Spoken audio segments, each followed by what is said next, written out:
नमस्कार किसान भाइयों, मैं डॉक्टर विवेक जहांगीर नर्सरी बराड़ा नीमच मध्य प्रदेश से आप सभी किसान भाइयों का हार्दिक स्वागत करता हूं। पपीता की खेती खर्चा कम और लाभ ज़्यादा, इसी खेती के बारे में हम जानकारी लेंगे कि पौधे कब लगाएं, कितनी दूरी पे लगाएं, कौन सी वेराइटी का चयन करें। ये जो पौधे लगाए गए हैं इनमें फ्रूटिंग देख सकते हैं आप, ये प्रत्यक्ष रूप से हमारे मुकेश जी भाई साहब ने लगाए हैं। तो इन्हीं से अपन जानकारी लेंगे कौन सी वेराइटी लगाई इन्होंने, कितनी दूरी पे रखे हैं। हाँ भाई नमस्कार। नमस्ते सर जी। अपना पूरा इंट्रोडक्शन दीजिए सर। मेरा नाम मुकेश कुमार पिछोलिया, पिताश्री रमेश चंद्र जी पिछोलिया, गांव सरवानिया महाराष्ट्र, तहसील जावद, जिला नीमच, मध्य प्रदेश। जो पौधे आपने लगाए हैं जी सर। कुल कितने पौधे हैं? 1000 पौधे। 1000 पौधे। इनके बीच की दूरी क्या है? 5 पौधे से पौधे तो 5 फीट। हाँ। और कतार से कतार की दूरी है 7.5 फीट। 7.5 बाय 5 फीट पर ये बगीचा लगा हुआ है। इसमें कौन सी वेराइटी के पौधे लगाए हैं आपने? 500 पौधे तो रेड लेडी और 500 पौधे है रेड बेबी के। Red baby. इसमें किसान भाइयों रेड लेडी और रेड बेबी दोनों के आधे आधे पौधे लगाए गए हैं मुकेश जी भाई साहब से। इन्हीं से इन दोनों में से वेराइटियों में से कौन सी वेराइटी बढ़िया लगी उसके बारे में हम जानेंगे। जैसे किसी किसान भाई को लगाने तो आप क्या सजेशन करोगे रेड लेडी और रेड बेबी में से?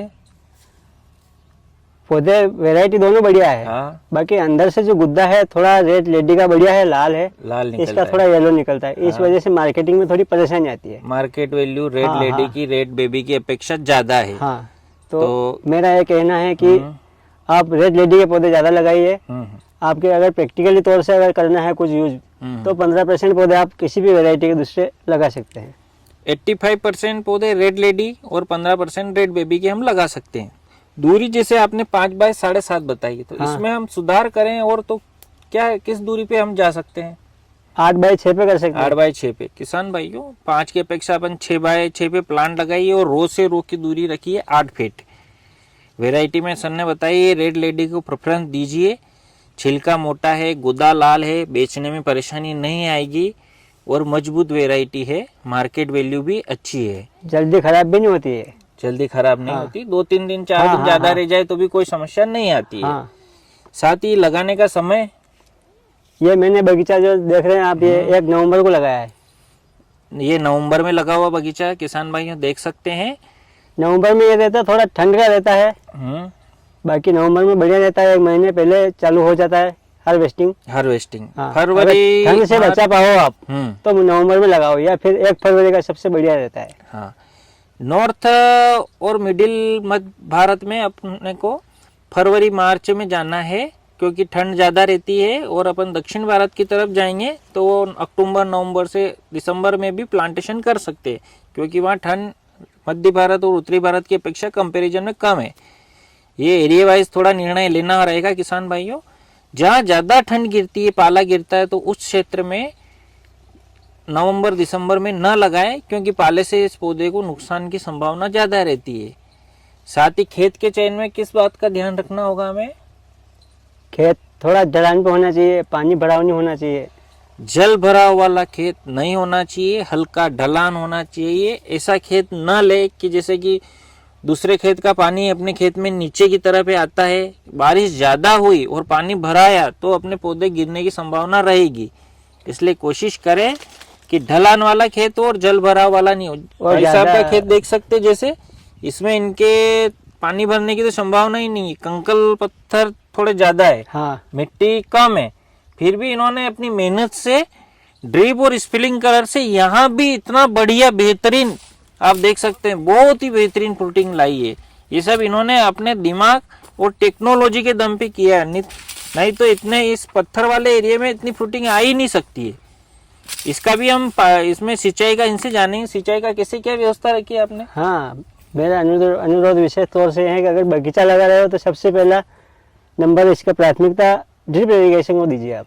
ड्रिप इरिगेशन को दीजिए। और वॉशिंग के लिए मान लो कभी छोटे मिनी स्प्रिंकलर भी लगा रखे हैं मैंने।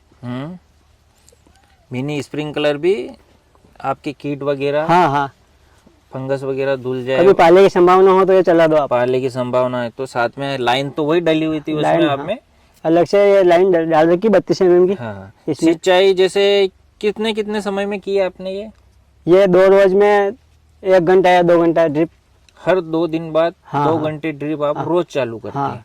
तो ये शुरू से ऐसा ही है कि शुरू बाद से में ये बगीचा पूरा ड्रिप पे ही है। शुरू से नहीं, पैटर्न पानी का यही रखा हाँ, है, हाँ, कम हाँ। ज्यादा समय के अनुसार? शुरू में कम था और शुरू में हाँ, छोटे पौधे थे हाँ, तब 7-8 रोज में लगभग 1 घंटा चला देता था। 7-8 रोज में 1 घंटा शुरू में हाँ, चलाना हाँ, पड़ता हाँ। था।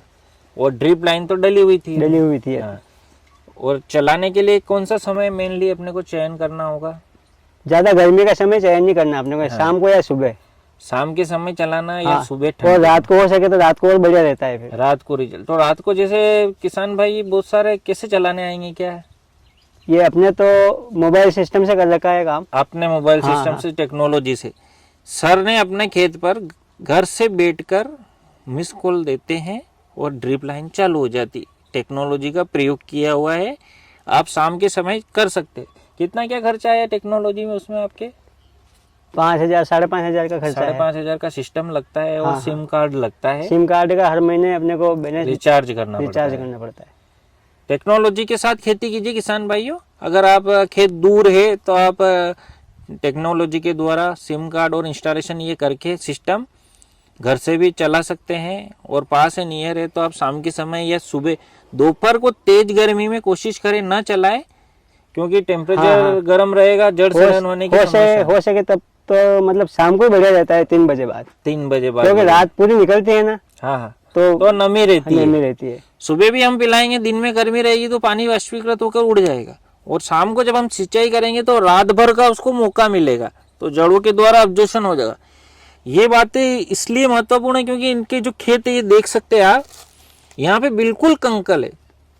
हम सोच भी नहीं सकते कि इसमें पपीता हो सकता है, लेकिन भैया ने ड्रिप और स्प्रिंकल के द्वारा यहाँ करके दिखा दिया है।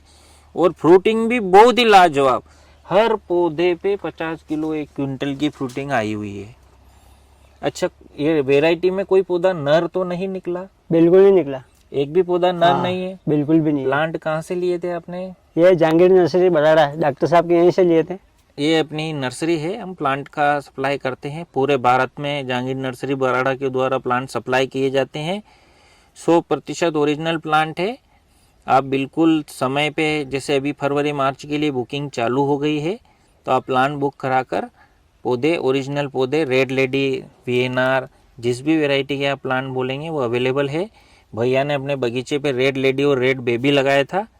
अगले और साल आगे के लिए भी बुकिंग अभी करवा दी है मैंने। हाँ, नेक्स्ट ईयर फरवरी मार्च में के लिए भी इन्होंने प्लांट बुक करा है। रेड लेडी को प्रेफरेंस दिया है। और कुछ अमीना वैरायटी जो नहीं आई उसके भी पौधे हम लगाएंगे, 15 से 20% पौधे अमीना के भी लगाएंगे, जिसमें फल की साइज लंबा रहता है, वो भी अच्छा मार्केट वैल्यू है, उसके भी पौधे लगाएंगे। सिंचाई के बाद न्यूट्रिशन में कैसे क्या किया है आपने? ये ड्रिप इरिगेशन से, ड्रिप इरिगेशन हाँ, से तो water soluble water fertiliser soluble, दिया। हाँ, फर्टिलाइजर। बेसल डोज के रूप में क्या डाला था बेसल आपने? डोज के रूप में अपन ने खेत तैयार करते समय 1 बैग 50 किलो का तो पोटाश दिया था, या 2 बीघा खेत है, हाँ, और 4 बैग अपन ने सिंगल सुपर के दिए थे। सिंगल सुपर फॉस्फेट पोटास, हाँ, हाँ, और लगभग 6 किलो इसमें सल्फर डाली थी साथ में। फंगिसाइड, सल्फर, सल्फर वो फर्टिस जो आती है, फर्टिस की, 80 या 90 WDG जो आता है हाँ, वो। वाटर वेटेबल, बिल्कुल। प्राथमिक पोषक तत्व नाइट्रोजन, फास्फोरस, पोटास, इसकी किसान भाइयों इसको पूरे साल थोड़ी थोड़ी मात्रा में जरूरत लगती रहेगी, जो हम समय समय पर देंगे।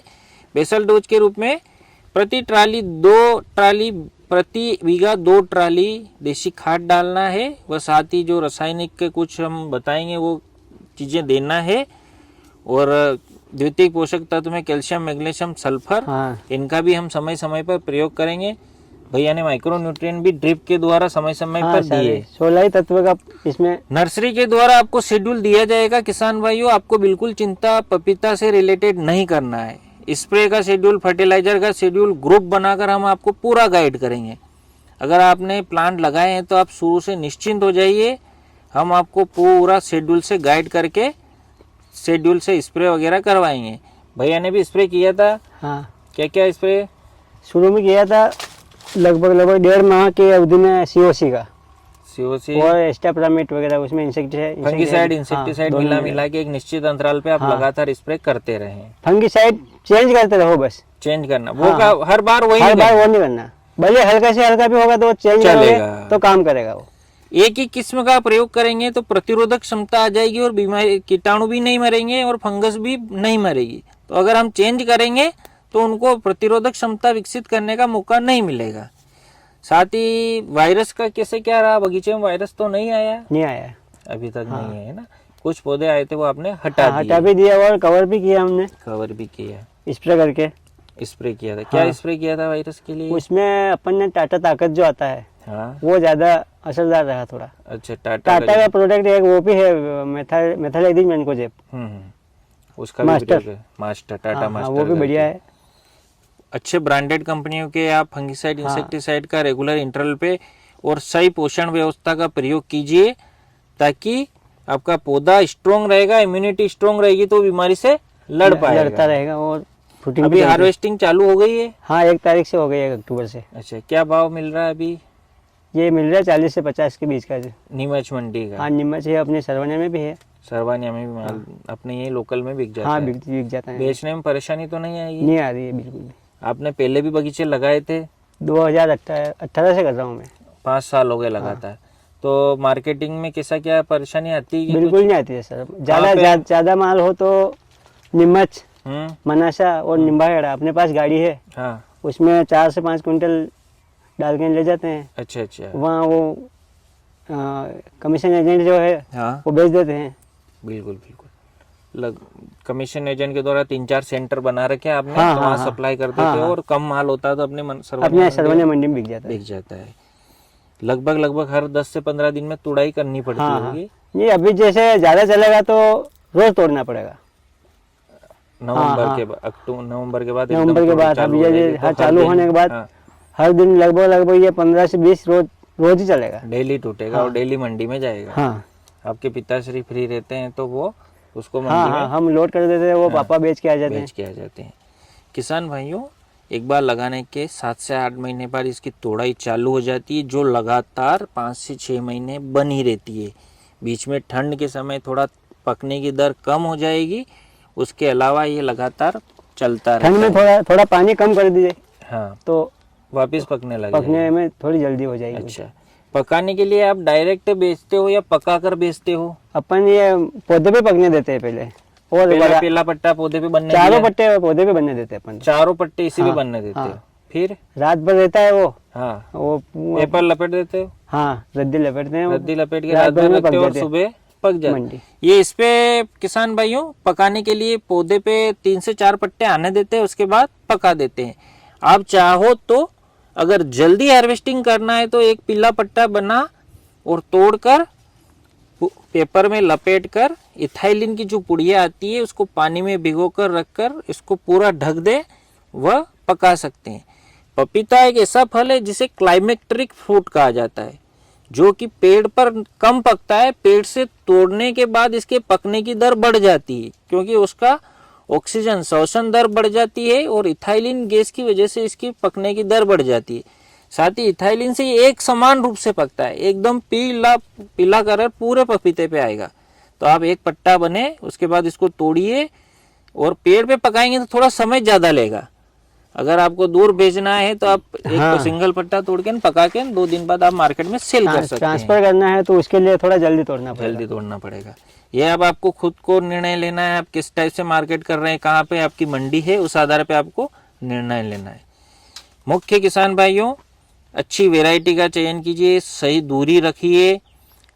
दूरी के बाद वैरायटी हो गई, उसके बाद सही समय का प्रयोग कीजिए। खेत ऐसा रहना चाहिए जिसमें जल भराव नहीं होता है। ड्रिप लाइन बिछा के रखिए। हाइब्रिड सिंचाई कीजिए, ड्रिप के साथ फ्लड दोनों चलने दीजिए। ड्रिप भी कभी कभी जब छोटा पौधा है और पानी कम होगा तो उसमें चलेगा, उसके बाद आप फ्लड इरिगेशन भी कर सकते हैं। इस प्रकार और सही स्प्रे शेड्यूल, फर्टिलाइजर शेड्यूल का प्रयोग करके हम इस स्थिति पे, जैसे भैया ने बगीचा पहुंचाया, इस स्थिति पे पहुंचेंगे और काफी आपको पारंपरिक खेती से बहुत ज्यादा लाभ मिलेगा।